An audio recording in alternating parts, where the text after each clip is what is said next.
إن الحمد لله نحمده ونستعينه ونستغفره ونؤمن به ونتوكل عليه ونعوذ بالله من شرور أنفسنا ومن سيئات أعمالنا من يهده الله فلا مضل له ومن يضلل فلا هادي له وأشهد أن لا إله إلا الله وأشهد أن محمدا عبده ورسوله أما بعد فإن خير الحديث كتاب الله وخير الهدي هدي محمد صلى الله عليه وسلم وشر الأمور محدثاتها وكل محدثة بدعة وكل بدعة ضلالة وكل ضلالة في النار.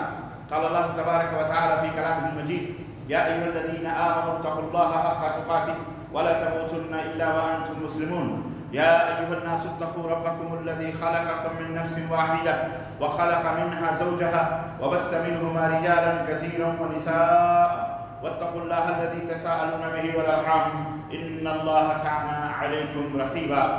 يا أيها الذين آمنوا اتقوا الله وقولوا قولا سديدا يصلح لكم أعمالكم ويغفر لكم ذنوبكم ومن يطع الله ورسوله فقد فاز فوزا عظيما. اللهم صل على محمد وعلى آل محمد كما صليت على إبراهيم وعلى آل إبراهيم إنك حميد مجيد. اللهم بارك على محمد وعلى آل محمد كما باركت على إبراهيم وعلى آل إبراهيم إنك حميد مجيد. تمام قسم کی حمد و ثنا کی بریائی اور بڑائی اس اللہ عز و جل کے لیے لائق و زیبا ہے جس نے ہمیں اور آپ کو پیدا فرمایا اور بیش بہا درود و سلام اس ذات مبارکہ مطہرہ پر جن کا نام نامی اسم گرامی حمد مصطفیٰ محمد مصطفیٰ صلی اللہ علیہ وسلم. برادران اسلام، نوجوان دوستوں، بزرگوں اور بھائیوں، آج بتاریخ 12 ذی-القعدہ 3 جولائی سن 2020 عیسوی کے اس خطبہ جمعہ میں آپ حضرات کی خدمت میں یوسف کا اور اس تعلق سے کچھ نصیحتیں جو اس سورہ مبارکہ میں ہیں اس مختصر سے وقت میں آپ کی خدمت میں رکھنے کی سعادت حاصل کر رہا ہوں. اس کا موضوع میں نے رکھا ہے کہ قیدیوں کے نام ایک پیغام. قیدیوں کے نام ایک پیغام. آپ سوچتے ہوں گے سورہ یوسف کا قید و بند سے کیا تعلق ہے؟ در حقیقت یہ ہے کہ یہ دنیا سجن المؤمن، دنیا ٹوٹل مکمل مومن کا قید خانہ ہے اور ہم سب یہاں قیدی کی طرح زندگی بسر کر رہے ہیں. ہم قیدی ہیں.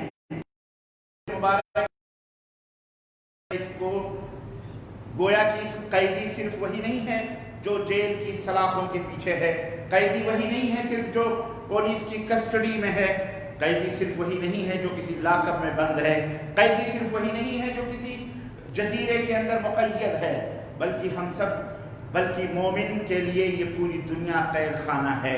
الدنیا سجن المؤمن، دنیا قید خانہ ہے مومنوں کے لیے. اس مناسبت سے ہم سب قیدی ہیں اور ہمارے نام یہ پیغام ہے جس کے اندر امید اور اللہ عز و جل سے حسن ظن کی اس سورہ مبارکہ کے اندر جو آپ کی خدمت میں رکھنے جا رہا ہوں. قرآن کریم میں کئی شاہکار واقعات اور قصے اللہ عز و جل نے بیان فرمائے ہیں. حضرت عیسیٰ علیہ السلام کا، حضرت نوح علیہ السلام کا، حضرت ابراہیم علیہ السلام کا کئی قصے سب کے بیان فرمائے ہیں، جس میں ایک عظیم اور احسن القصص جس کو اللہ رب العزت نے سورہ یوسف میں بیان فرمایا: نحن نقص علیک احسن القصص. ہم آپ کے اوپر بہترین قصہ بیان کر رہے ہیں. سب سے شاہکار قصہ حضرت یوسف علیہ السلام کا ہے اور آپ سب کو معلوم ہے، مجھے وہ قصہ بیان کرنا نہیں ہے کہ یوسف علیہ السلام کس کے بیٹے تھے، حضرت یعقوب کے.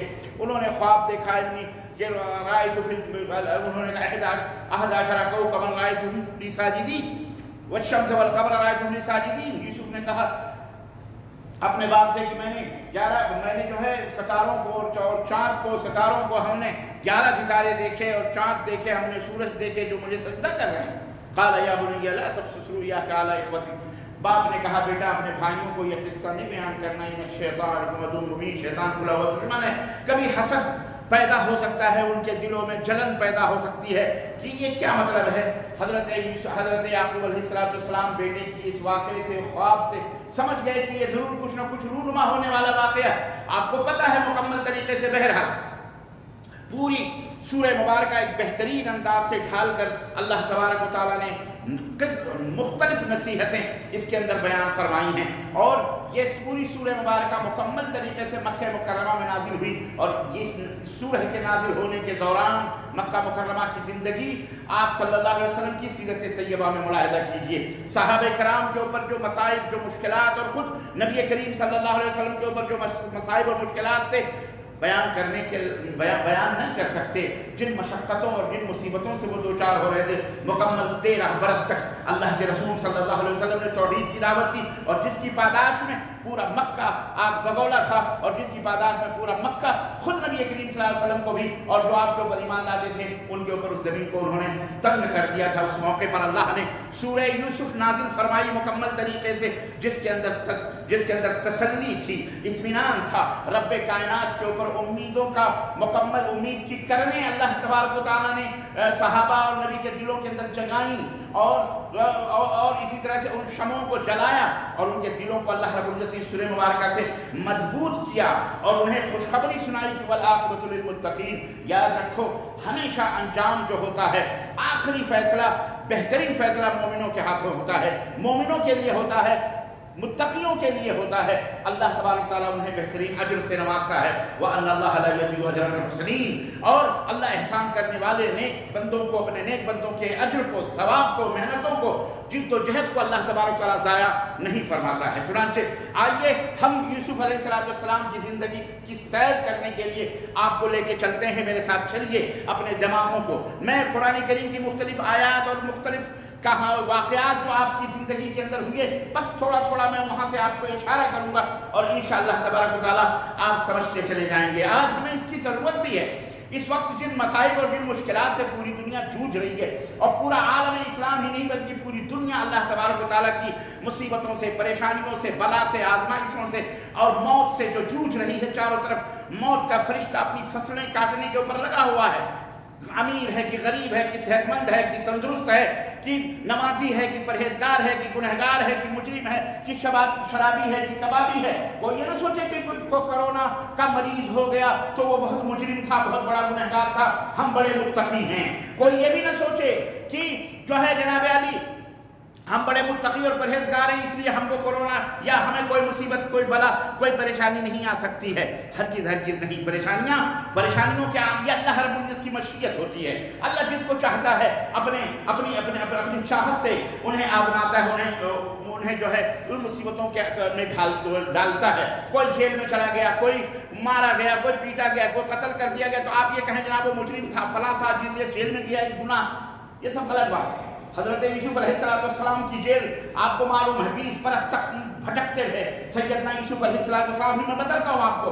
تو یہ پورا واقعہ آج ہمیں پڑھنے کی ضرورت ہے۔ آپ کو اگر موقع ملے اللہ کے لیے، میں آپ سے درخواست کروں گا اپنے سامعین سے، حضرات جا کر کے آپ کو موقع ملے سورہ یوسف بیٹھ کر کے الف سے لے کر یا تک پڑھ جائیے۔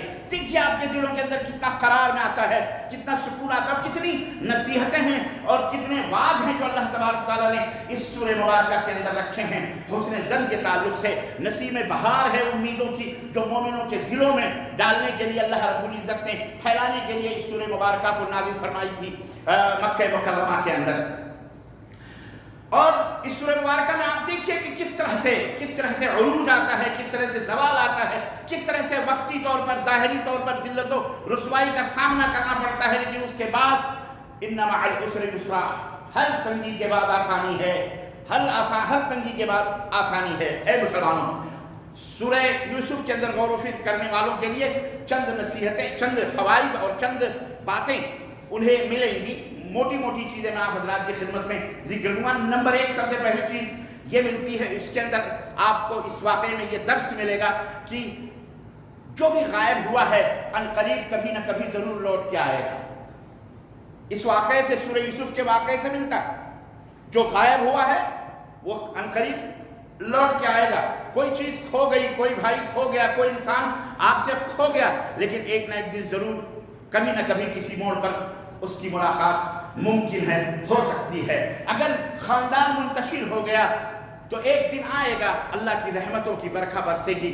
بھائی بہن، باپ جو منتشر ہو گئے کسی طوفان کی وجہ سے، کسی بلا کی وجہ سے، کسی خبیث کی خباثت کی وجہ سے، کسی سازش کرنے والے کی سازش کی وجہ سے لوگ گھر چھوڑ کر بکھر گئے، ادھر سے ادھر چلے گئے، منتشر ہو گئے، بھائی کہیں چلا گیا، بہن کہیں چلی گئی، بیٹا کہیں چلا گیا، بیوی کہیں چلی گئی، منتشر ہو گئے سازشوں کی وجہ سے۔ لیکن اس واقعے میں اس بات کی تسلی ہے اور امید ہے کہ اللہ تبارک و تعالیٰ اس پورے خاندان کو انشاءاللہ ایک نہ ایک دن ضرور ایک پلیٹ فارم پر اکٹھا کرے گا اور ایک گھر کے اندر جمع کرے گا۔ چنانچہ اور باپ یا جو سرپرست ہے وہ جو اس جدائی کی زخموں سے جو چور چور ہے، ضرور ایک نہ ایک دن اس کے یہ زخم مندمل ہوں گے اور یہ زخم بھریں گے، اور ضرور اسے اللہ تبارک و تعالیٰ اپنی رحمتیں اور اپنی برکتیں نازل فرمائے گا، بھلے وہ کتنا وقت ہی کیوں نہ گزر جائے، سال گزر جائیں، مدتیں گزر جائیں، لیکن امید کا دامن کبھی ہاتھ سے نہیں چھوڑنا چاہیے۔ اللہ تبارک و تعالیٰ کبھی نہ کبھی ضرور واپس کرے گا، اور ضرور وہ چیزیں جو ہم سے رخصت ہوئی ہیں، غائب ہوئی ہیں، وہ ضرور واپس آئیں گی۔ اسی طرح سے اس قصے میں اس بات کی بھی وضاحت اور اس بات کا بھی درس موجود ہے کہ اگر کوئی شخص کسی کے اوپر بے گناہ شخص پر الزام لگاتا ہے، اتہام لگاتا ہے، اپنی سازشوں کی وجہ سے، اپنے بڑکپن کی وجہ سے، اپنی دبنگئی کی وجہ سے، اپنی چودراہٹ کی وجہ سے، اپنے سطوت کی وجہ سے، اپنے جاہ کی وجہ سے، اپنی دولت اور اپنی یوں سمجھیے کہ سلطنت یا بڑا بڑکپن کی وجہ سے اگر کسی کے اوپر الزام لگاتا ہے تو ایک نہ ایک دن ضرور اللہ تبارک و تعالیٰ اس بندے کی بے گناہی ثابت کرتا ہے، اور وہ ضرور اس کے الزامات اور اس کے اوپر لگائے گئے اتہامات اللہ تبارک و تعالیٰ اس سے اس کو بری کرتا ہے، بھلے وہ لوگ کتنے بڑے دبنگ کیوں نہ ہوں، بڑے کیوں نہ ہوں، چودھری کیوں نہ ہوں، اور وہ بندہ جو مظلوم ہے بھلے وہ غریب اور مسکین ہی کیوں نہ ہو۔ وقتی طور پر یہ مصیبت آئی ہے، لیکن ایک نہ ایک دن ضرور براعت کا اظہار فرمائے گا، اللہ اسے بے گناہ ثابت کر کے باہر نکالے گا۔ جیسے کہ حضرت یوسف علیہ السلام کو آپ نے دیکھا کہ تہمت لگائی گئی، الزام لگایا گیا، اور تہمت کوئی معمولی نہیں تھی، اور لگانے والا بھی، تہمت لگانے والے بھی کوئی معمولی نہیں تھے۔ بادشاہ مصر کی، عزیز مصر کی بیوی نے تہمت لگائی تھی، اور وہ بھی بڑی غلیظ اور بڑی گندی، ہمارے بری نظروں سے دیکھ رہا تھا، ہمارے ساتھ یہ نعوذ باللہ استغفر اللہ، ہمارے ساتھ یہ بدکاری کرنے کے لیے وہ ہو رہا تھا، پیچھے پڑا ہوا تھا، استغفر اللہ، اتنی بڑی غلیظ، اور اس کے بعد اپنے روب، اپنے سطوت، اپنے دولت اور اپنی سلطنت اور اپنی حکمرانی کے نشے میں حضرت یوسف علیہ السلام کو قید و بند کے اندر ڈال دیا گیا۔ لیکن آپ نے دیکھا کہ لوگ تصور بھی نہیں کر سکے، سوچ بھی نہیں سکتے تھے کہ اللہ تبارک و تعالیٰ نے نہ صرف یہ کہ حضرت یوسف علیہ السلام کو جیل سے نکالا، نہ صرف یہ کہ جیل سے نکالا، نہ صرف یہ کہ تہمت جو لگائی گئی تھی اس کا تصفیہ ہوا، نہ صرف یہ کہ یوسف علیہ السلام جیل سے نکلے، تہمتوں کا تصفیہ ہوا، براعت ظاہر ہوئی، بلکہ حضرت یوسف کو عزیز مصر کے خاص الخاص آدمیوں نے اللہ رب العزت نے کھڑا کیا، اور صرف یہی نہیں بلکہ اللہ نے دولت مصر کی چابی خزانوں کی حضرت یوسف علیہ السلام کو عطا فرمایا۔ آپ غور کر سکتے ہیں، سوچ سکتے ہیں کہ سورہ مبارکہ کتنی عظیم ہے اور ہمیں کیا درس دے رہی ہے۔ تو اے مسلمانوں، کبھی بھی گھبراؤ مت، کبھی بھی مت گھبرانا۔ گھبرانا یہ کفر کی علامت ہے، گھبرانا یہ کفر کی علامت ہے۔ کافر مایوس ہوتا ہے، کافر مایوس ہو کر کے اپنی جان دے دیتا ہے، اپنے آپ کو شوٹ کر لیتا ہے، جا کے کسی گڈھے میں کود پڑتا ہے، خودکشی کر لیتا ہے، کافر ہے وہ۔ لیکن مومن اللہ کی رحمتوں سے کبھی نا امید نہیں ہوتا ہے، جیسا کہ اس سورہ مبارکہ کے اندر موجود ہے۔ اسی طرح سے اس قصے میں اور سنو، اللہ ہے، میں تو بڑی جلدی میں ہوں، اس سورہ مبارکہ کا خلاصہ وقت بھی ہمارے پاس نہیں ہے۔ حضرات، اللہ نے جیل سے نکلنے کا سبب بھی کیا بنایا، آپ غور کر سکتے ہیں، اللہ مسبب الاسباب ہے، سبب جو کوئی سوچ نہیں سکتا تھا۔ خوابوں کی تعبیر کا علم یوسف کو عطا فرمایا، ادھر خوابوں کی تعبیر کا علم حضرت سیدنا یوسف کو ملا، ادھر بادشاہ نے خواب بھی دیکھ لیا، بڑے بڑے خوابوں کی تعبیر بتلانے والے بلائے گئے، کوئی کہہ رہا ہے اضغاث احلام ہے، کوئی کہہ رہا ہے یہ کوئی خواب نہیں ہے، کوئی کہہ رہا ہے ایسے ہی ہے، کوئی کہتا ہے یہ پیٹ کی گڑبڑی، معدے کی خرابی کی وجہ سے آپ کو یہ خواب آیا ہوا ہے۔ اللہ اکبر۔ لیکن پھر نتیجتاً، آپ تفصیلات میں نہیں جانا چاہ رہا، حضرت یوسف تک معاملہ بادشاہ کے دربار میں یوسف کا ذکر آیا، یوسف کو بلایا گیا، نکالا اللہ نے جو ہے سامنے بادشاہ کے کھڑا کیا، اور اس طرح سے یہ سبب بنا حضرت یوسف علیہ السلام کے جیل سے نکلنے کا۔ اللہ اکبر، معصوم تھے، بے گناہ تھے، کوئی غلطی نہیں کی تھی۔ صبر اور تحمل اور آزمائش اللہ رب العزت اور سازش کرنے والوں کی سازشیں بے گناہوں کو بھی کیل کی سلاخوں کے پیچھے پہنچا دیتی ہیں۔ اس کا یہ مطلب ہرگز نہ سمجھنا یہ مجرم ہے، یہ واقعی ملزم ہے، یہ ضرور جرم کرنے والا ہے، ایسا نہیں ہوتا ہے۔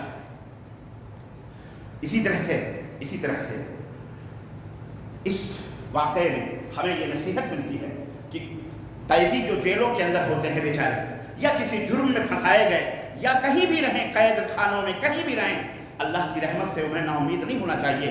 بھلے قید خانے کی مدتیں دراز ہو جائیں، بھلے سال گزر جائیں، لیکن اللہ سے التجا کریں، فریاد کریں۔ اللہ تبارک و تعالیٰ ایک نہ ایک دن قیدیوں کو قید سے رہائی ضرور عطا فرماتا ہے، اور فرمائے گا انشاءاللہ تبارک و تعالیٰ۔ اس لیے کبھی نا امید نہیں ہونا چاہیے۔ یہ پیغام ہے تمام قیدیوں، ہم سب قیدیوں کے نام، جتنے بھی لوگ ہیں سب کے نام ہے۔ کبھی بھی قید خانوں میں پریشان نہ ہونا، خلیل خودکشی نہ کرنا، نماز پڑھو، عبادت کرو، اللہ سے توبہ کرو، استغفار کرو۔ اگر مجرم نہیں ہو تو بھی، اور اگر جرم ہوا ہے تو بھی، اللہ رب العزت غفور الرحیم ہے، تمہارے لیے کوئی نہ کوئی سبب ضرور پیدا فرمائے گا، وہ مسبب الاسباب ہے۔ جی جناب علی، کبھی یہ نہ سوچو، اور سنو، جہاں تمہارے سہاروں کے سارے ڈور ٹوٹ جائیں، سارے دھاگے ختم ہو جائیں، سارے راستے بند ہو جاتے ہیں، وہاں گہرے اور اندھیرے کنویں میں ٹمٹماتا ہوا رب کے اوپر امیدوں کا وہ چراغ تمہیں روشنی دیتا ہے۔ یہ ہے اس واقعے کے اندر بند ہونا۔ حضرت سیدنا یوسف کو بھائیوں نے بند کنویں کے اندر، اندھیرے کنویں کے اندر ڈھکیل کے چلے آئے تھے، کبھی ادھر سے کوئی گزرتا بھی نہیں تھا، لیکن اللہ نے بچایا، گزرنے والا گزرا، اللہ نے دل کے اندر ڈالا، رسی ڈالی پانی کے لیے، تو کہا کہ اس کے اندر تو کوئی بچہ ہے، اللہ اکبر، کہا نکالا تو حسین و جمیل چاند کے ٹکڑے جیسا یوسف نکلا۔ انہیں لے کر کے بازار مصر میں گئے، بیچا، غلام بنا دیے گئے۔ حضرت یوسف علیہ السلام غلام بنا دیے گئے، وہ غلام جو نہ اپنی مرضی کا مالک ہوتا ہے، نہ حرکت کر سکتا، نہ اس کی چاہت، غلام بنا دیے۔ لیکن غلام بننے کے بعد بھی وہ اس محل میں گئے جہاں انہیں عزت ملی، اکرام ملا، سب کچھ ملا، یا اللہ رب العزت نے وہ عطا فرمایا ہے۔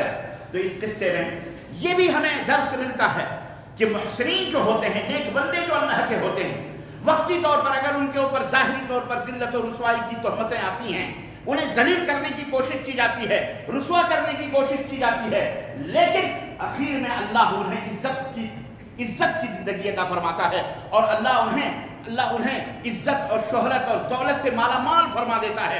اللہ تبارک و تعالیٰ ان کے چہرے کو روشن فرما دیتا ہے۔ کیوں؟ والعاقبۃ للمتقین۔ ہمیشہ تم کتنے بھی گول کر لو، لیکن آخری گول جو فائنل ہوتا ہے وہ کس کے ہاتھ میں ہوتا ہے؟ متقیوں کے لیے ہوتا ہے۔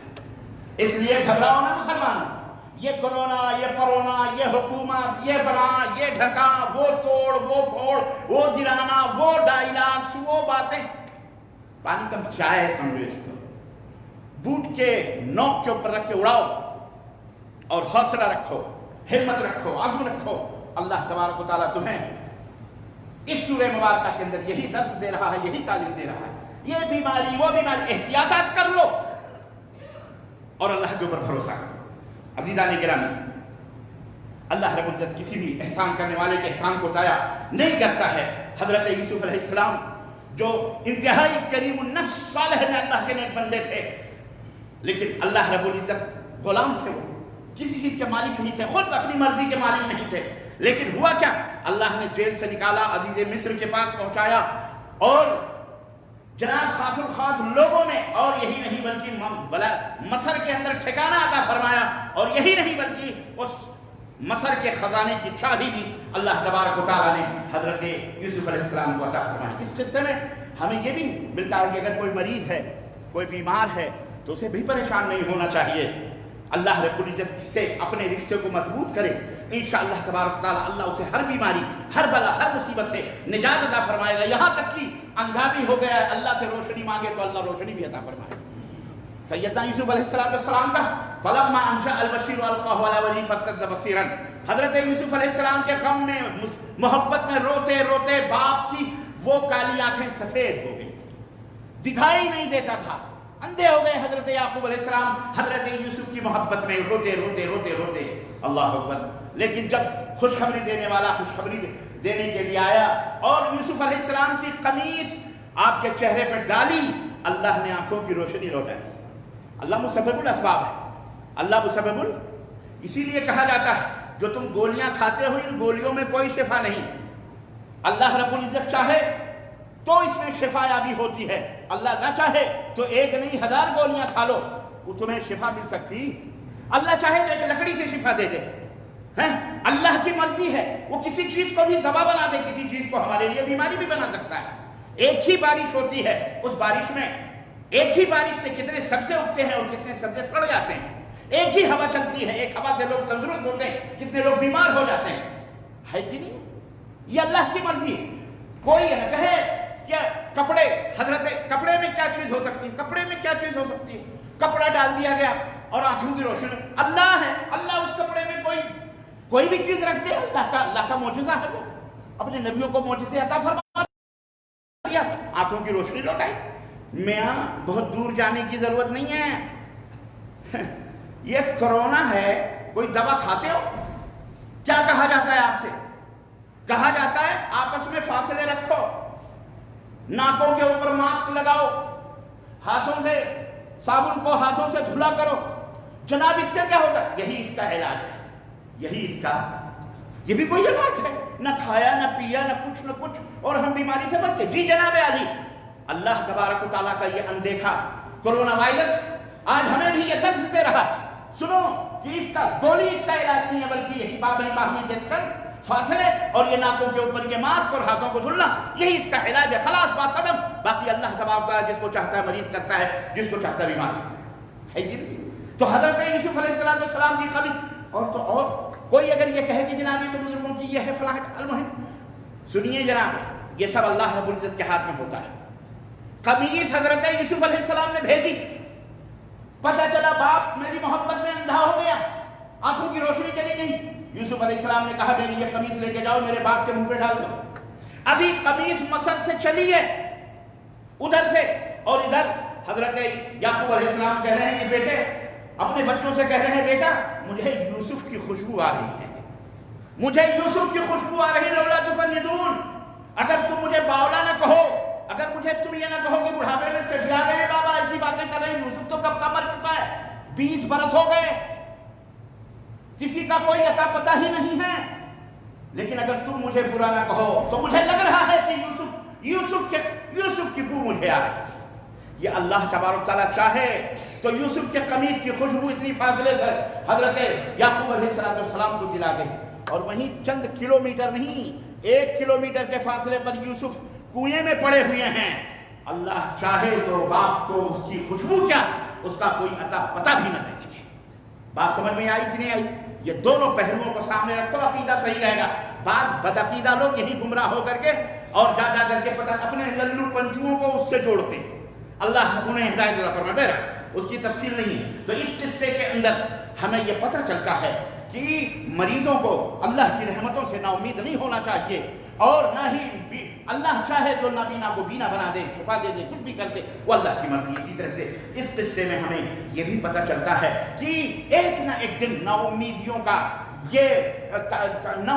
کی یہ تاریکی ایک نہ ایک دن ضرور ختم ہوگی، اور امیدوں کا چراغ اور خوشی و مسرت کا چراغ ضرور جلے گا، اور اسی طرح سے سورج ضرور نکلے گا، اور ضرور خوشیاں اور مسرتیں حاصل ہوں گی انشاءاللہ تبارک و تعالیٰ۔ یہ جو مصیبتیں آج ہیں اس سے زیادہ پریشان ہونے کی ضرورت نہیں ہے۔ اللہ رب العزت کے اس فرمان کے اوپر ذرا غور کریں جو سورہ یوسف میں اللہ نے فرمایا وَتَوَلَّ عَنْهُمْ وَقَالَ يَا أَسَفَ عَلَى يُوسُفَ وَابْيَضَّتْ عَيْنَاهُ فَهُوَ كَظِيمٌ۔ اللہ رب العزت نے فرمایا کہ یوسف کی محبت میں جب یعقوب کی آنکھیں کالی سے سفید ہو گئی تو کہا، اپنے بیٹوں سے منہ پھیر کر کے کہا، ہائے یوسف تیرے غم نے تو مجھے نڈھال کر رکھا ہے۔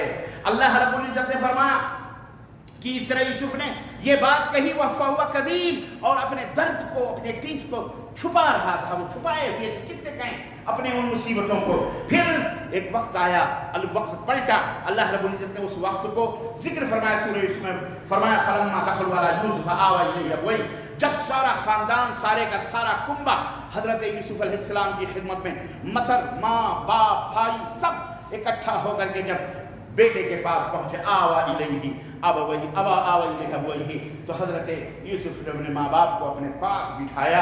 وقال ادخلوا مصر ان شاء اللہ آمنین، اور کہا اگر اللہ نے چاہا تو مصر میں امن و سلامتی کے ساتھ داخل ہو گئے. ورفع ابویہ علی العرش، اور پھر مصر میں داخل ہوئے اور اپنے تخت پر، اپنے اس تخت پر حضرت یوسف نے اپنے جو تخت بادشاہی تھی اس پر اپنے ماں باپ کو اس کرسی کے اوپر لٹا کے بٹھایا اور سارے سجدہ ریز ہوئے. تو حضرت یوسف نے کہا ابا حضور، بابا جانی یاد کرو جب میں نے آپ سے کہا تھا کہ اس قال یوسف لابیہ انی اری فی المنام، جب یوسف نے کہا تھا بابا میں نے خواب میں دیکھا کہ مجھے 11 ستارے چاند اور سورج سجدہ کر رہے ہیں. اسی خواب کی تعبیر ہے کہ ہم کہاں تھے، آج 20 برس کے بعد اللہ نے ہمیں کہاں اٹھا کر اور کہاں کی سلطنت اور سجدہ کروا رہا ہے. یہ ان کی شریعت میں سجدہ جو تھا وہ جائز تھا. یہ اللہ رب العزت دیکھیں، اس واقعے میں ہمیں درس ملتا ہے کہ ہمارے پاس جو غم ہے، جو پریشان، انشاءاللہ یہ غموں کے بادل چھٹ جائیں گے. اسی طرح سے قحط ہو، بارش ہو، سیلاب ہو، مصیبت ہو، آسمانی آفتیں ہوں، کچھ بھی ہو، بہرحال ان سب سے بھی پریشان نہیں ہونا چاہیے. مال برباد ہو گئے، کھیتیاں برباد ہو گئی، ٹڈیوں نے کھا لیا، سیلاب میں بہہ گیا، پھلوں کے اندر کمی آئی، مالوں کے اندر کساد بازاری ہوئی، جیسا آج سب چلا رہے ہیں کہ جناب علی پورا ملک برباد ہو رہا ہے، پٹرول سستا مہنگا ہو رہا ہے، فلاں ہو رہا ہے، ڈھکا. یہ پوری دنیا کا پرابلم ہے. یہ پوری دنیا میں اس سب چیزوں سے گھبرانا نہیں چاہیے، بلکہ اللہ سے اچھی امید رکھتے ہوئے اللہ کی طرف رجوع ہونا چاہیے، اللہ سے توبہ اور استغفار کرنا چاہیے. کیوں؟ اگر آج یہ مصیبتیں آئی ہیں تو کل انشاءاللہ تبارک و تعالیٰ موسم برسات بھی آئے گا، کل انشاءاللہ غموں کی بدلیاں چھٹیں گی، مال دولت میں بھی اضافہ ہوگا، خیرات میں اور برکات اللہ رب العزت نازل فرمائے گا اپنے نیک اور صالح اور اچھے بندوں کے اوپر. اس لیے مومنوں کو چاہیے کہ یہ ڈرانے والے اخبارات اور ڈرانے والے جو ٹیلی ویژن، ڈرانے والی جو یوٹیوب اور فلاں جو بنا کے ویڈیو بھیجتے ہیں، ان کو نہ سنو، رب کے قرآن کو سنو، رب کے فرمان کو سنو، رب سے اپنی امیدوں کو اچھی طرح سے مضبوط بناؤ. اسی قصے میں ہمیں یہ بھی ملتا ہے کہ کس طرح سے حضرت یوسف علیہ السلام کے پاس وہ سارے ان کے حاسدین، ان کے بھائی آئے اور انہوں نے معافیاں مانگی، انہوں نے توبہ کیا. ایک دن آئے گا کہ جس نے تمہیں پھنسایا، جس نے تمہیں قید و بند کے جیلوں میں ڈلوایا، جس نے تمہارے اوپر کیس کیے، جس نے تمہارے خلاف پرچیاں کٹائیں، جس نے تمہیں بے گناہی طور پر تمہارے مال جائیداد سب انشاءاللہ یہ ظالم ذلیل ہوگا، رسوا ہوگا، گھٹنے ٹیکے گا، اپنی غلطیوں کا اعتراف کرے گا، اقرار کرے گا، توبہ کرے گا، اور انشاءاللہ تبارک تعالیٰ تمہیں تمہارا حق مل کے رہے گا انشاءاللہ تبارک تعالیٰ. اور تمہارے اوپر ضرور تم قید و بند کی زندگی سے آزاد ہوگے، اور ضرور اللہ رب العزت تمہیں رتبہ اور فضیلت عطا فرمائے گا. اسی طرح سے ہمیں اس واقعے سے یہ بھی سبق ملتا ہے کہ مومنوں کی ذلت و رسوائیوں سے اللہ رب العزت ظاہری طور پر ہوتا ہے، بعد میں اللہ انہیں رفعت اور بلندیاں عطا فرماتا ہے. اسی طرح سے اس قصے میں ہمیں یہ بھی اسلام کے جتنے بھائی تھے جب اکٹھا ہوئے تو انہوں نے کیا کہا؟ جب جلوہ اور یہ سلطنت اور یہ بادشاہت دیکھی، کہا بیچارے گیہوں مانگنے کے لیے آیا کرتے تھے اس دروازے کہا قالوا تاللہ لقد آثرک اللہ علینا وکنا لخاسرین. اللہ کی قسم میرے بھائی، آپ کو اللہ نے برتری عطا فرمائی ہے، عزت دی ہے. یقیناً حقیقت سچے طور پر ہم لوگ جھوٹے، ہم لوگ خطا کار، ہم لوگ مکار سے غلط. یہ تھے مجرمین جنہوں نے یوسف کو زندہ کنویں میں ڈالا تھا. اللہ نے ایک دن آگے گھٹنے ٹیکنے پر ہی مجبور نہیں کیا، بلکہ انہیں سجدہ کرنے پر مجبور کیا. یہ ہے اللہ رب العزت کی رحمت اور اللہ رب العزت کی برکت. بہرحال عزیزان گرامی، مصیبتیں کتنی بھی ہوں، اللہ رب العزت نے لطف و کرم سے جیسے حضرت یوسف کی مصیبتوں کو دور فرمایا. کب؟ تقوی اور صبر اور احسان، یہ تینوں چیزیں تھیں. اللہ احسان یہ کہ عبد اللہ کانک ترا، احسان یہ ہے کہ اللہ کی عبادت ایسے کرو جیسے تم اللہ کو دیکھ رہے ہو. جب یوسف علیہ السلام کو حضرت زلیخا نے یا عزیز مصر کی بیوی نے حیدرک کہا اور کہا آؤ ہم بدکاری کریں، کہا میں اللہ سے ڈرتا ہوں. یہ ہے تقوی، یہ ہے تقوی کہ اللہ مجھے دیکھ رہا ہے، میں اللہ کو دیکھ رہا ہوں یا اللہ مجھے دیکھ رہا. یہ ہے احسان. تو محسن بھی تھے حضرت یوسف علیہ السلام، متقی بھی تھے، صبر کرنے والے بھی تھے. اور یاد رکھو اللہ رب العزت نے ہمیشہ ہمیشہ ہمیشہ آسانی کو سختی کے ساتھ رکھا ہوا ہے. پریشانی کے ساتھ ضرور آرام آتا ہے اور ضرور بضرور اللہ رب العزت کے احسان آزمائشوں کے بعد امتحانوں کے بعد اللہ تبارک و تعالی عطا کرتا ہے لوگوں کو۔ تو اے مسلمانوں اللہ سے اپنی امیدوں کو مضبوط رکھو کیونکہ یہ بہت عظیم عبادت ہے۔ تمہارا بھروسہ تمہارا توکل اللہ رب العزت کے اوپر جتنا زیادہ ہوگا اتنی ہی زیادہ اللہ تبارک و تعالی تمہیں عطا فرمائے گا۔ چنانچہ حضرت یعقوب نے اپنے بیٹوں کو نصیحت کرتے ہوئے کیا کہا تھا کہ وَلَا تَيَسُوا مِن رَوْحِ اللَّهِ، میرے بچوں جاؤ تلاش کرو یوسف کو، کہاں گیا میرا بیٹا؟ وَلَا تَيَسُوا مِن رَوْحِ اللَّهِ، اللہ کی رحمت سے نا امید نہ ہو، إِنَّهُ لَا يَيَأْسُ إِلَّا الْقَوْمُ الظَّالِمُونَ الْقَوْمُ الْكَافِرُونَ، اللہ کی رحمتوں سے وہی لوگ مایوس ہوتے ہیں جو کافر ہوتے ہیں۔ چنانچہ اللہ تبارک و تعالیٰ نے انہیں وہ چیز عطا فرمائی۔ کبھی کبھی ایسا ہوتا ہے کہ اللہ رب العزت اپنی مدد اپنی نصرت کو مؤخر کرتا ہے تمہیں آزمائشوں میں ڈال کر کے۔ 5 آزمائشیں انسان کے اوپر آئیں گی زندگی میں، یاد رکھو۔ قرآن کریم میں واضح طور پر اللہ فرماتا ہے وَلَنَبْلُوَنَّكُمْ بِشَيْءٍ مِّنَ الْخَوْفِ وَالْجُوعِ وَنَقْصٍ مِّنَ الْأَمْوَالِ وَالْأَنفُسِ وَالثَّمَرَاتِ، یہ 5 آزمائشیں ہیں۔ کبھی تمہارے جانوں کے ذریعے تم کو آزمایا جائے گا، کبھی مالوں میں کمی کر کے آزمایا جائے گا، کبھی خوف دلوں کے اندر پیدا کر کے کفار کا خوف ہوگا، وہ دیکھو فلانا معاملہ چین میں مارا گیا، وہ دیکھو فلانے کو یہ کر دیا گیا، وہ فلانی بستیاں لوٹ لی گئی، وہ فلانے کو چلا، اس طرح بھی ہے یہ آزمائش ہے۔ ہاں تو یہ اللہ نے فرمایا وَلَنَبْلُوَنَّكُمْ بِشَيْءٍ مِّنَ الْخَوْفِ، خوف ڈر، موت کا خوف ڈر، ارے کیا ہو گیا، وہ مر رہے ہیں سب لوگ، گاڑیوں قبروں میں ڈالنے، قبرستانوں میں جگہ نہیں دی، خوف دہشت، اس سے اللہ آزمائے۔ والجوع، بھوک مری آئے گی، بھوک سے مرو گے، پانی نہیں ملے گا، کھانے کو نہیں ملے گا، یہ پریشانی وہ پریشانی، کیا پتا۔ بہرحال دیکھو آج کس طرح مسلم امہ بھی ٹینٹوں کے اندر پناہ گزینوں کو دیکھو کیسے زندگی گزار رہے ہیں۔ خوف من والجوع ونقص من الاموال، کساد مال کم ہو جائے، نہیں ہے پیسے، پتہ نہیں ہے، والثمرات، یہ کھیت باڑیوں کے اندر کمی ہوگی، نقص من الاموال، یہ 5 چیزیں اللہ رب العزت آزمائے گا، 5 چیزیں یاد رکھو، سب کو آزمائش آئے گی، گھبرانا نہیں۔ اللہ نے فرمایا وَبَشِّرِ الصَّابِرِينَ، ان کو خوشخبری سنا کر صبر کرنے والے، الَّذِينَ إِذَا أَصَابَتْهُمْ مُصِیبَةٌ، جب ان کو کوئی مصیبت آئے ان میں سے تو کیا کہتے ہیں إِنَّا لِلَّهِ وَإِنَّا إِلَيْهِ، اللہ ہی کے لیے ہم ہیں، اللہ ہی سے پلٹ جانا، اللہ نے بھی دیا، اللہ نے بھیجا ہے، اللہ ہی بلا رہا ہے، بات ختم۔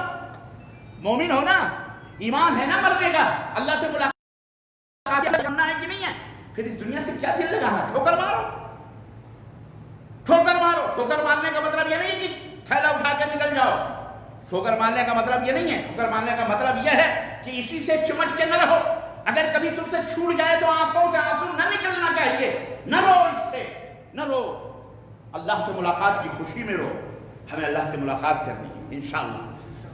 جب یہ ایمان ہوگا، جب تمہیں خوشی ہوگی، یہ بھی یاد رکھو، ایسا ایمان نہیں ہوگا تو رو گے بیٹھ کر کے، اماں مر گئی، دادی مر گئی، فلانی مر گئی، بیٹا مر گیا، بیوی مر گئی، دولت چھن گئی، فلان، اس کے لیے رو گے۔ لیکن جس کے پاس ایمان ہوتا ہے، اللہ اِنَّا لِلَّهِ وَإِنَّا إِلَيْهِ راجعون، خیر صبر جمیل ہونا چاہیے اور اللہ کے اوپر قضا اور قدر کے اوپر یقین، بھروسہ، اور بہت ساری نصیحتیں اس کے اندر ہیں۔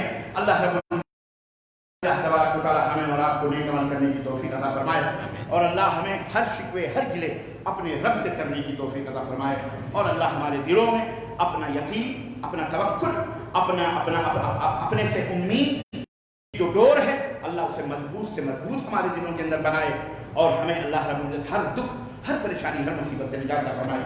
آمین یا رب العالمین، بارک اللہ لنا ولکم فی ونفعني وإياكم بالآيات والذكر الحكيم، إنه تعالى تواب كريم مجيد رؤوف رحيم۔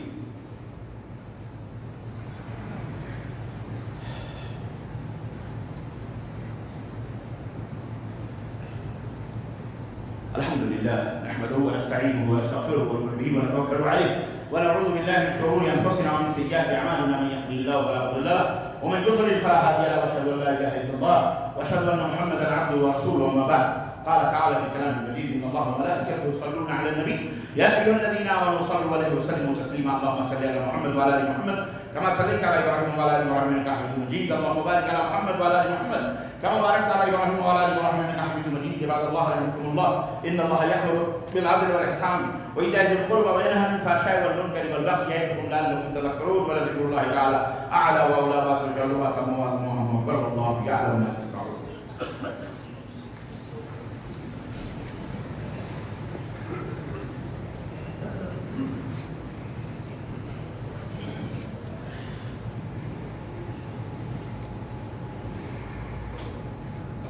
الله أكبر الله أكبر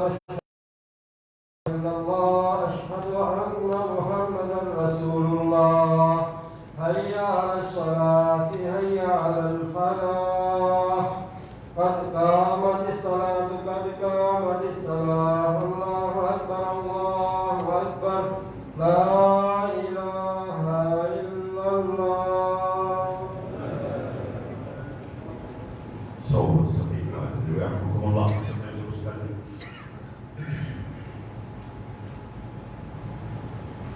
الله أكبر. الحمد لله رب العالمين مالك يوم الدين إياك نعبد وإياك نستعين اهدنا الصراط المستقيم صراط الذين أنعمت عليهم غير المغضوب عليهم ولا الضالين. ألم نشرح لك صدرك ووضعنا عنك وزرك الذي أنقض ظهرك ورفعنا لك ذكرك فإن مع العسر يسرا إن مع العسر. الله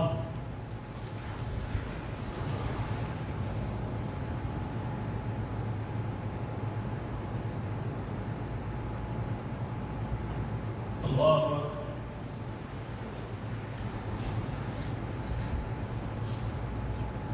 الله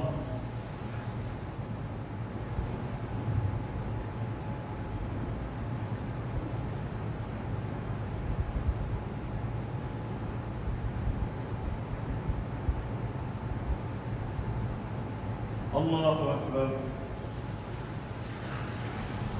الحمد لله رب العالمين الرحمن الرحيم مالك يوم الدين إياك نعبد وإياك نستعين اهدنا الصراط المستقيم صراط الذين أنعمت عليهم غير المغضوب عليهم ولا الضالين.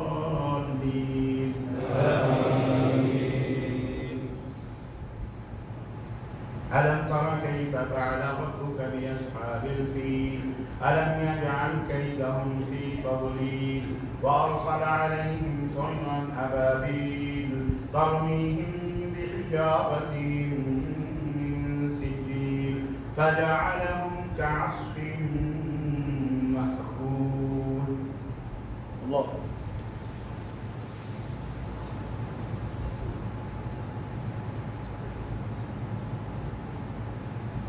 سمع الله الله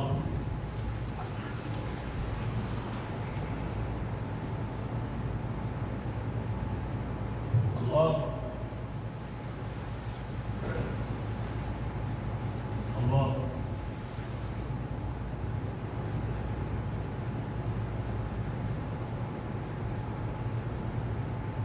الله أكبر.